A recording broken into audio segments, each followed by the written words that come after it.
အားလုံးပဲမင်္ဂလာပါကျွန်တော်တို့ဒီ APC online UPS လေးပေါ့နော် Easy Series တစ်စိတ်တည်းပေါ့ဆိုတော့ဒီကောင်ကိုကျွန်တော်ဖွင့်တာပိတ်တာလေးတစ်ချက်လုပ်ပြပါမယ်လို့ဆိုတော့ပထမဆုံးကျွန်တော်တို့ power မီဖွင့်လိုက်မှာပေါ့နော် power မီဖွင့်လိုက်တယ်ဆိုတော့လည်းသူကအရင်ဆုံး input ပဲဝင်အောင်မယ်ဆိုတော့အရင်ဆုံးတစ်ချက်ပြမယ်ဆိုတော့ဒါဆိုရှင်ကျွန်တော် input ဝင်လာပြီပေါ့နော်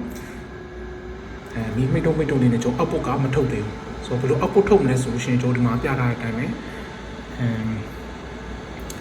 ပိုးလောက်ထားမှာပေါ့နော်ဆိုတော့ပြီးလို့တစ်ချက်မီရဲ့ချိန်ကြမှာကျွန်တော်ဒီကောင်ကိုလွှတ်နိုင်မှာပေါ့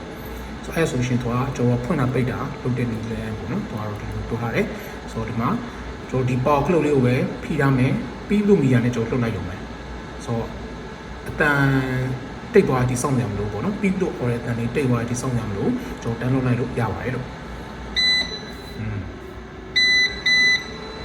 ဒါဆိုသူဝင်သွားပြီပြီးတော့ဒီမှာ output လည်းထွက်သွားပြီဆိုတော့မိတ်တုံဖြစ်နေတာတော့သူကဒီ battery ကိုသူကကိုယ့်ကို self testing လုပ်နေတာပေါ့နော် self checking လုပ်နေတာ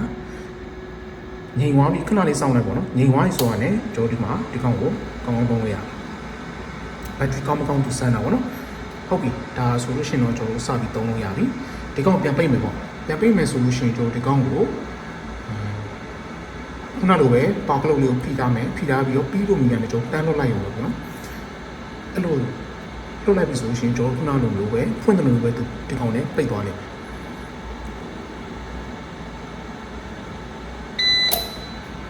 ယ်ဒါဆိုပိတ်သွားပြီပေါ့နော်ဆိုတော့ဒါကတော့ input တော့ဝင်နေသေးပဲဒီ input ကိုပါကျွန်တော်လုံးဝပိတ်ချင်တယ်ဆိုလို့ရှိရင်ကျွန်တော်ဒီခုနကတော့မီကလုတ်လေးကိုရင်ပိတ်လိုက်မယ်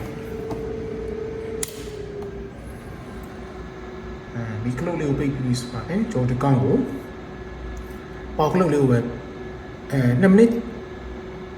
ကြာနေတော့ပိတ်သွားမယ်လို့ပြောတယ်ပေါ့နော်ဆိုတော့ဒါပေမဲ့ကျွန်တော်ချက်ချင်းပိတ်ချင်တယ်ဆိုလို့ရှိရင်ဒီကောင်ပေါက်ကလုတ်ကိုဖိထားလိုက်ပြီးလို့ပထမဆုံးတစ်ချက်အောင်မယ်ခဏဆောင်နောက်ဒုတိယတစ်ချက်ပြီးလို့အော်ပြီဆိုတော့လည်းကျွန်တော်လွှတ်လိုက်ရုံပဲအဲဆိုရှင်သူချက်ချင်းကိုပိတ်သွားလိုက်မယ်ခဏဆောင်အောင်မယ်